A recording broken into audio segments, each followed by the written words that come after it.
Welcome to Guide Guru. We hope this video helps. You start by stopping the updater immediately.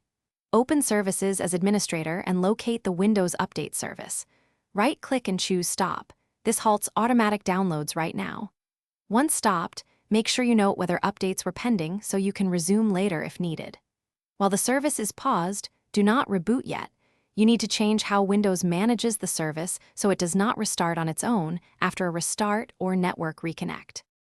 Next, you disable the components that restart updates.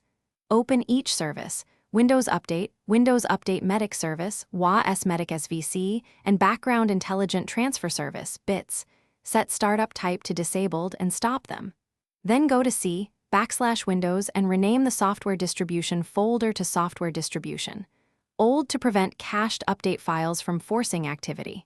Once done, make sure no update processes. Finally, make the change persistent by editing the registry. Create or set HKey local machine /software /policies /Microsoft /Windows /Windows update /O values, e.g. no auto update equals 1 to block automatic installs.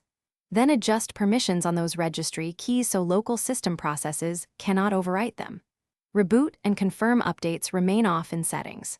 If updates reappear, troubleshooting, check for third-party update agents or reset permissions. Reopen services and inspect any service set to automatic that you did not modify. That often reveals the culprit.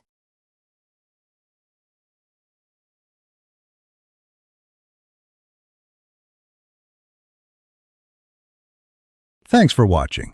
Consider subscribing if we helped you today.